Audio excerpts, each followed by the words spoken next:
What's up, everyone? Welcome to Here's Avenue, and today we're going to be reading the comments because it's Sunday and that's what we do here.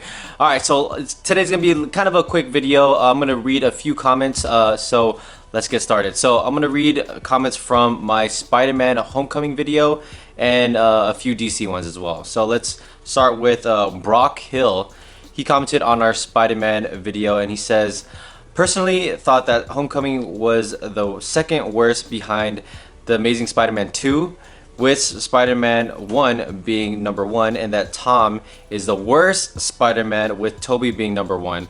I absolutely love Jake Gyllenhaal though, and are convinced his roles is exactly the same as Syndrome, which was a great villain. Yes, he and others have done in the comics before. The Incredibles going to be mixed film, I reckon. Okay, so you don't like, it sounds like you really hate Homecoming, or I'm assuming you're like a huge original Spider-Man movie guy, and that's totally fine. I think Tobey Maguire, I think he was really good for the time.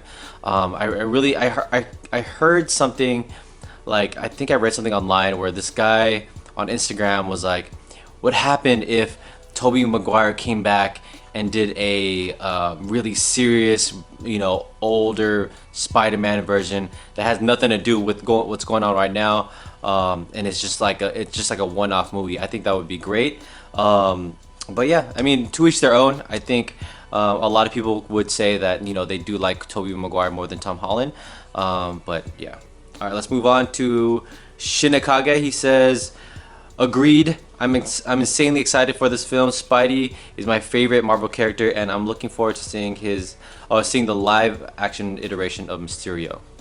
Alright, the next comment comes from my Comic-Con video, where I mentioned that Marvel's going to come back to San Diego Comic-Con, and is it likely that DC will come back? And I said no, DC won't come back to San Diego Comic-Con. Alright, so so the next comment comes from MGS Big Boss 77, and he says Warner Bros won't be doing San Diego Comic-Con. Just means besides the Marvel Phase 4 announcements, Comic-Con will be used by the Snyder Cut movement for one last big hoorah, I'd say. Then we all look forward to August when Chris Dawson gives fandom potentially the closest thing to Zack Snyder's actual vision for the film that WB failed to do in 2017 with the Black Suit Edition fan edit. Okay, yeah. I hope something comes out of the Zack Snyder Cut movement in San Diego Comic-Con, but I honestly would have bet my money on it. That would be really cool to see. I hope I am proven wrong, but I don't think it's gonna happen. All right, so the next one comes from Brian Ajax Wintour. He says, we can't seriously call what she had in BVS an arc. So basically that video, if you guys haven't watched it, Wonder Woman 1984 seems to be retconning her story in Batman vs Superman, where Bruce Wayne says that she's been hiding for the longest time up until that point in the movie, or up until that year they all met. And 1984 Wonder Woman is gonna show that she has been active in the United States and have been taking down big bad guys. And so this guy says we can't seriously call what she had in BVS an arc, because I call it an arc. I mean, it's just her story. I mean, it's just how she was written. I didn't really literally mean an arc. But I guess you could kind of call it an arc, because she started off she was like a solo on her own individual superhero, and then at the very end she embraced the team up, and that's considered an arc.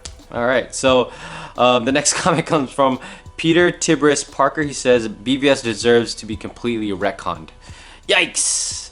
All right, let's not go down that rabbit hole. All right, so the next comment comes from my video named Does Every Comic Book Movie Need to Have a Cinematic Universe? Definitely check that out. It's one of my favorite topics of this month so far. So this comment comes from the Comics Defender, and he says, subbed, I disagree. Not having a universe was an issue before DCEU and Marvel made theirs. All of us wanted it. There are too many characters teaming up in the books and animated series for fans to accept only one-off films all the time. We want to invest in something big with series like Harry Potter, Lord of the Rings, Hunger Games, etc. These are smaller story series, but they are self-contained universes with solid continuity. DC has hundreds of characters in the universe that needs to be explored. DC should consider writing and releasing a book series first so that fans would be better understand what's coming specifically in the movies. That was the issue with Snyder. Too many variations on bats and soups in the books. Over 75 years, the audience was divided with expectations. Yeah, I mean, I totally agree. I mean, fans such as me wanted a cinematic universe, but I think what we had before, it worked. I mean, it still made us wanting more out of the comic book movies that were coming out. I mean, I wish Man of Steel connected with Christopher Nolan's Batman. I think a lot of people were hoping Christian Bale would come back as Batman, but obviously it didn't happen because they're two separate worlds. But yeah, I mean, that would be really cool to see. But yeah, I totally agree.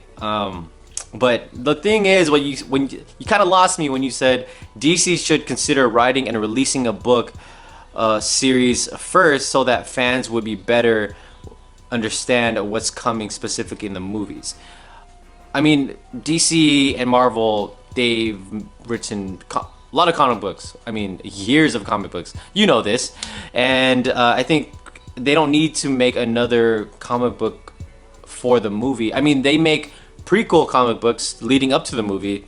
I'm not sure if that's what you're talking about, but there's thousands of stories that these directors and screenwriters can choose from when they're making a comic book movie. I don't think that's where Zack Snyder messed up. He was taking inspiration from The Dark Knight, Frank Miller Batman, and I mean, if fans couldn't quite see that, then it's on them for not reading the source material. But I think it worked for me, but I didn't know. But the issue with that is that you can't keep making a Batman movie after that. You can't make an older Batman, because this Batman was already old. So it just didn't work in Zack Snyder's favor, because it was supposed to be like a 5-part movie series. But yeah, those are going to be all the comments I'm going to be reading today, guys. Let me know in the comments below about anything. Like this video, subscribe, and I'll see you guys again. Bye.